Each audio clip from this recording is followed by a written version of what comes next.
আমরা চললাম আম্বালা থেকে অমৃতসরের পথে, লুধিয়ানা জলন্ধর হয়ে অমৃতসরের পথে। কিষাণ আন্দোলনের জন্য বাসটা একটু অধিক সময় নেবে। যে রাস্তাটি 5.5 থেকে 6 ঘন্টার, হয়তো 7.5-8 ঘন্টা লাগবে। কিন্তু বলে না, it's all about the journey, not about the destination. রোদ্দুর পেরিয়ে সন্ধে হলো, সূর্য মামা বিদায় নিল। রাতের অন্ধকারে শীতটা যেন আরও জাঁকিয়ে বসলো। বাসের ভেতরেই কিন্তু বেশ শিহরণ হচ্ছিল। তারপর বাস গিয়ে দাঁড়ালো Jalandhar inter state bus terminus. এখানে আমি বেশ কিছুক্ষণ সময় পেলাম, মানে বাস একটা ব্রেক নিল, আর আমি একটুখানি ছোট্ট খুচখাচ জল খাবার, আমি একটা শুধু কফি নিয়েছিলাম। এখন আছি আমি জলন্ধরে, জলন্ধর ISBT। আর অমৃতসরের বাস আম্বালা থেকে 1:30টায় ছেড়েছিল, এখন ঘড়িতে বাজে 7:15। আরও 80 কিলোমিটার বাকি। মোটামুটি 8:30 নাগাদ কি 9:15 নাগাদ অমৃতসরে ঢুকে যাওয়ার কথা। বাস কিন্তু পুরো খালি, পুরো বাসই মোটামুটি লুধিয়ানা জলন্ধরে খালি হয়ে গেছে। তো এখান থেকে ভাড়াটা বলে দিই, 355 টাকা ভাড়া আম্বালা থেকে অমৃতসর। আপনি প্রত্যেক 1 ঘন্টা 2 ঘন্টা অন্তর অন্তর আপনি বাসেস আম্বালা থেকে পেয়ে যাবেন। ঠান্ডা কিন্তু বেশ আছে। তো এখানে একটুখানি এই পেছনে ISBTতেই কফি সিঙ্গারা টিঙ্গারা খেলাম, একটুখানি জান এলো। গরম সিঙ্গারা, গরম কফি ঠান্ডাতে। তো বাকি অমৃতসর পৌঁছে কথাবার্তা হবে। অমৃতসর ঢুকলে ওখানকার সিনস আপনাকে দেখাবো। তো চলুন, অমৃতসরে দেখা হবে। জলন্ধর থেকে বেরোনোর পরে শীতটা যেন হঠাৎ করে অনেকটা বেড়ে গেল, আর কিন্তু পারা যাচ্ছিল না। ঘন্টা প্রহর গুনছিলাম কখন পৌঁছবো অমৃতসর, আর ফাইনালি পৌঁছে গেলাম অমৃতসর। কিন্তু অমৃতসর গিয়ে ঠান্ডা যেন আরও 2 লেভেল বেড়ে গেল। পৌঁছে গেছি অমৃতসর, মারাত্মক ঠান্ডা। ঠিক আছে, তো আপাতত বেশি কিছু কথা না, আপনাকে দেখালাম বাইরেটা। হোটেলে যাব, ফ্রেশ হব, তারপর কথা। মারাত্মক ঠান্ডা।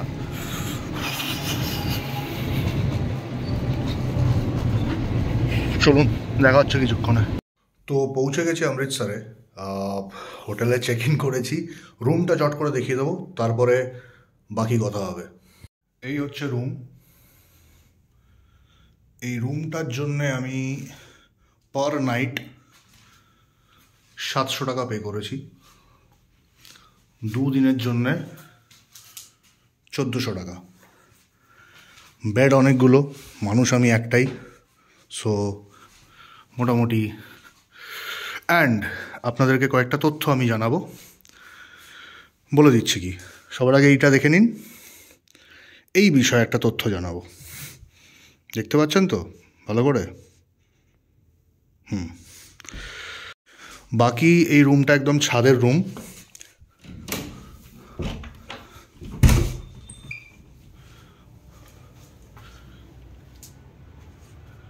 এই হচ্ছে আশপাশের সিচুয়েশন, পুরনো অমৃতসর। তো বিষয়টা কতকটা এরকম, আমি যখন আম্বালাতে নেমেছি, এবার আপনারা সবাই জানেন হরিয়ানাতে লিকার খুব রিজনেবল। তো আমি হরিয়ানাতে মানে আম্বালাতে নেমে 3টে লিকার কিনেছিলাম 750 বটল। একটা হচ্ছে ভ্যালেন্টাইন, একটা ব্ল্যাক ডগ যেটা আপনি দেখলেন, আর একটা হচ্ছে 100 পাইপার্স। এই 3টে 750-র জন্য আমি একটা অফার প্রাইস 3500 পে করেছিলাম। আমি জিজ্ঞেসও করেছিলাম যে আমি অমৃতসর যাচ্ছি রোডওয়েজের বাসে, তো কোনো সমস্যা হবে না তো? বললো না। তো আমি উঠে পড়লাম, আর আমার সাদা মনে কোনো কাদা নেই। আমি বাসে পাঞ্জাব বর্ডারে যখন চেকিং হলো, আমি ভাবলাম হয়তো হতে পারে বর্ডার এরিয়া, হয়তো আর্মস টার্মস কিছু চেক টেক করছে, হতেই পারে। সাদা মনে কোনো কাদা নেই। তো আমি ব্যাগ খুলে দেখিয়ে দিলাম, বললাম 3টে বটল আছে, এখানে অমৃতসরে যাচ্ছি, অমৃতসর থেকে মানালি যাব, তাই কিনে নিয়ে যাচ্ছি। ওরা আমাকে বলল এটা তো পানিশেবল অফেন্স, 5 দিনের জেল। এবার আমি বললাম এটা তো হতে পারে না, আমি তো জানি না, আমি করে জানবো? তো যাই হোক, এরকম তো নিয়ে যাই আমি, কোনো সমস্যা হয় না। তো এইটা কেন আপনাদের সঙ্গে শেয়ার, আমি এই ব্যাপারটা চেপে যেতেই পারতাম, আপনাদের সঙ্গে কেন শেয়ার করলাম? কেউ যদি আমাকে জাজ করেন করুন, বাট শেয়ার এই কারণে করলাম, কারণ কি অনেকেই হয় যে হয়তো আমার মতো ব্যাপারটা জানে না, সে যদি এরকম করতে চায়, কারণ যে কেউ যারা যখন মানালি বা নর্থের দিকে ট্রাভেল করে অনেক সময় অমৃতসরটা রুটে থাকে, তো পাঞ্জাব বর্ডারে কিন্তু চেক হয়, বিকজ হরিয়ানা আর পাঞ্জাবের মধ্যে কিন্তু এখন খুব একটা হেলদি রিলেশনশিপ নেই। তো সেহেতু সাবধান। আমার যাই হোক বেশি কিছু ড্যামেজ হয়নি, কোনো এক্সট্রা পেনাল্টিও দিতে হয়নি, শুধু 3টে বটলের মধ্যে 2টো বটল রেখে দিয়েছে। আর এই বটলটা সিল খুলে একটুখানি ওপর থেকে পোর করেছে, এটা দেখতে পেলেন একটুখানি ওপর থেকে কম, দিয়ে বললো এটা নিয়ে যান। ওদের বিষয়ে যদি আমি এই 3টে বটল সিল খোলা থাকতো বা একটু ইউজ করা থাকতো তাহলে নাকি কোনো সমস্যা হতো না। যেহেতু সিল করা, এটা সাসপেকশন হচ্ছে যে এটা হয়তো আমি অন্য স্টেটে নিয়ে গিয়ে হাই প্রাইসে বিক্রি করবো, সেটা তো সম্ভব না, আমি নিজের জন্য নিয়ে যাচ্ছি, কিন্তু আমি কলকাতা থেকে আসছি। তো বোঝালাম ব্যাপারটা, বুঝলো, যাই হোক দিয়ে দিল, একটাই দিল, বাকি দুটো ওদের আজকে মানে বলে না ইয়ে হাম হ্যাঁ, ইয়ে हमारी চৌকি হ্যাঁ আর हमारी পার্টি চল রही সে, তো ওরকমই কিছু আজকে পার্টি হবে ওদের, ভ্যালেন্টাইন আবার 100 পাইপার্স, মজেই মজে। যাই হোক এসব গেল, আপনাদেরকে জানিয়ে রাখলাম এটা। এবারে একটুখানি কিছু খাবার দাবার, কারণ অলরেডি 10:30 বাজছে, অনেক লেটে পৌঁছেছি, কিছু খাবার দাবারের সন্ধানে বেরোবো আর একবার পারলে গোল্ডেন টেম্পলটা ঘুরে আসবো, রাত্রিবেলা খুব সুন্দর লাগে। যাই হোক সেসব নিয়ে না ভেবে সন্ধেবেলা, সন্ধে তো বলা যায় না, রাত্রি 11টা 11:30 নাগাদ বেরিয়ে পড়লাম গোল্ডেন টেম্পল চত্বরে। দেখতেই পাচ্ছেন এত রাত্রিবেলাও এই চকটা কতটা লাইভ, তো খুব সুন্দর লাগে এই জায়গাটা। আর এই হচ্ছে আমাদের স্বর্ণ মন্দিরের এন্ট্রেন্স, আর এটা আশপাশের মানে মার্কেট এরিয়াটা, খুবই একটা আলাদা পরিবেশ। সকালে যতটা অদ্ভুত একটা অভিজ্ঞতা, রাত্রিবেলাও কিন্তু সম্পূর্ণ আলাদা অভিজ্ঞতা।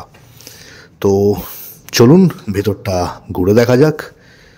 ফটোগ্রাফি এখন অনেকটা নিষেধ বা অনেকটা ভিডিওগ্রাফিতে নিষেধ আছে, কিন্তু এই জায়গাটায় একটু ভিডিও বা একটুখানি ফটো নিজের বাক্সে মেমোরি বন্ধ করে না নিয়ে গেলে কিন্তু হয় না, তাই না? এই এক অপূর্ব অনুভূতি। স্বর্ণ মন্দির, वाहिगुरु जी दा खालसा, वाहिगुरु जी दी फतेह। তো এখন যেহেতু অনেকটা রাত আর ফেস্টিভ সিজনটা পেরিয়ে গেছে, দেখতেই পাচ্ছেন অলমোস্ট ফাঁকাই বলতে গেলে। তারপরে লঙ্গারে একটুখানি আমরা রাতের ভোজনটা সেরে নিলাম, কারণ কি অনেক রাত হয়েছে আমাদের ঢুকতে অমৃতসর। রুটি, কারি, কালি ডাল আর হালুয়া। যাই হোক রাত অনেক হলো, এবার হোটেলে ফিরে যাওয়ার সময়।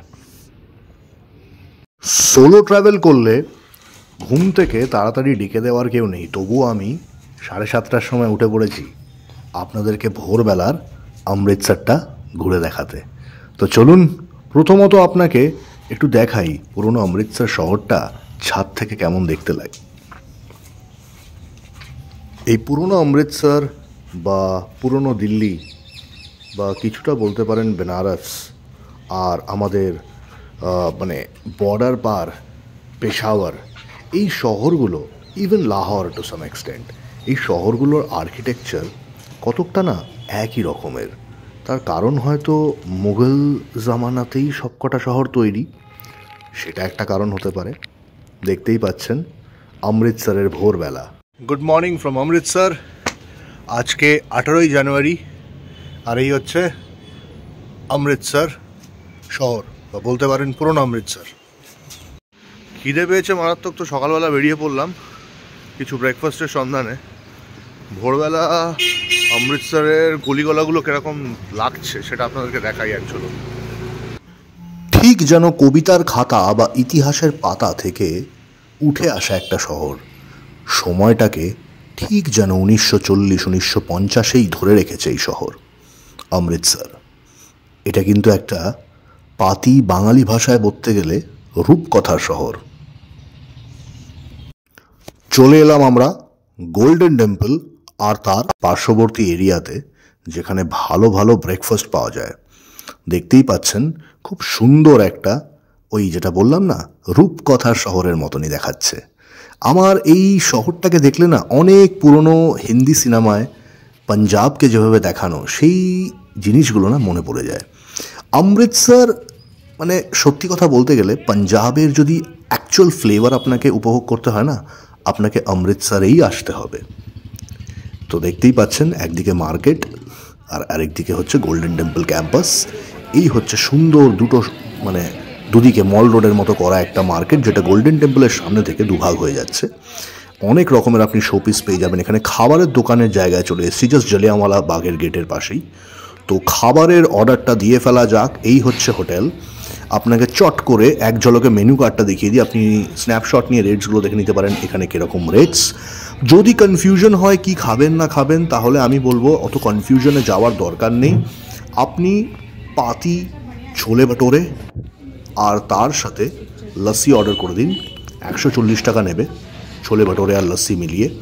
এটা কিন্তু নিজের মধ্যে একটা দারুণ মিল, সারা দিন কিন্তু না খেলেও চলে যাবে, মানে এতটাই ফিলিং। দেখতেই পাচ্ছেন লস্যিটা। তো চলুন আর দেরি না করে না এবার খেতে শুরু করি। আর পাচ্ছি না, খিদে পাচ্ছে।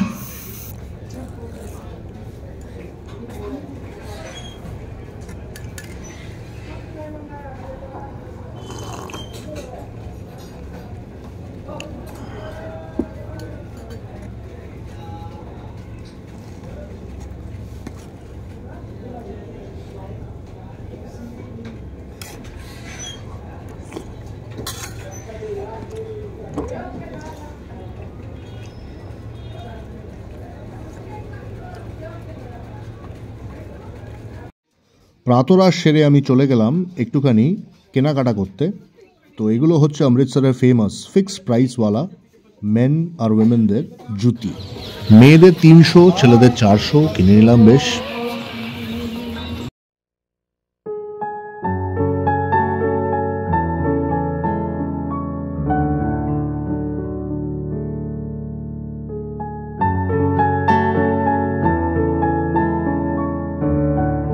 ভাবলাম হোটেলে ঢোকার আগে একটুখানি খেয়ে নেওয়া যাক।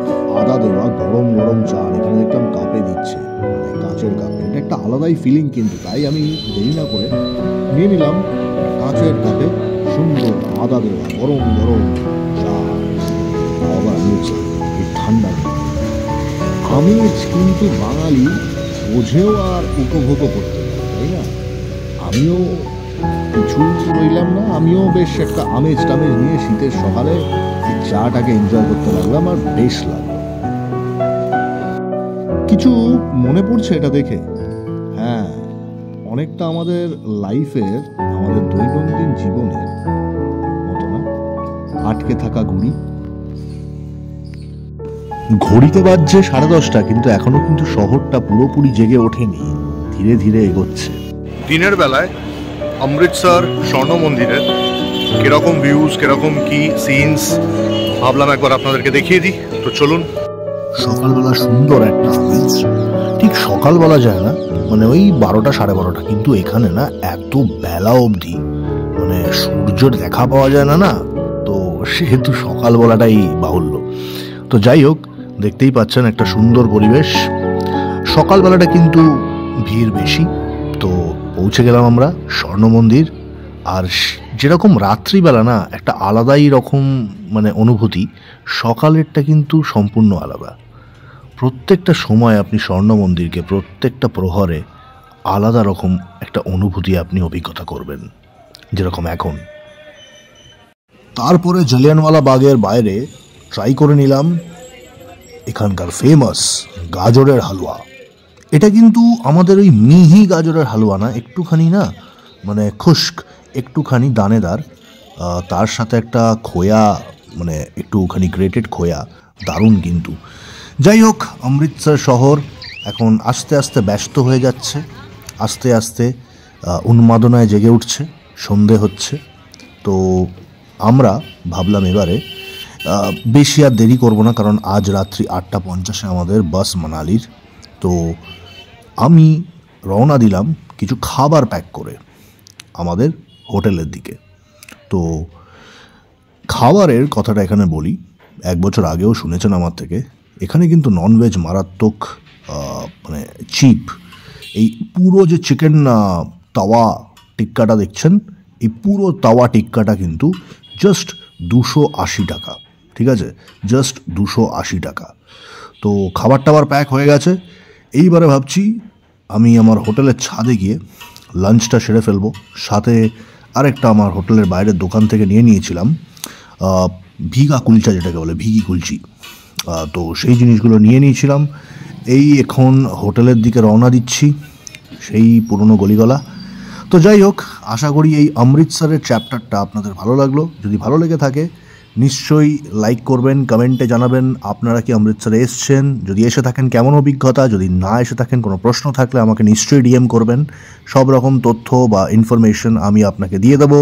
সব সাজিয়ে নিয়েছি এখানে, মাটন টিক্কা, চিকেন টিক্কা মানে চিকেন তাওয়া টিক্কা, কুলচা, সাথে একটুখানি রঙিন জল। যাই হোক, প্রমোট যদিও বা করছি না, যাক এতটা দেখে থাকলে ভালো লাগলে একটা লাইক করবেন। আবার দেখা হবে জলদি।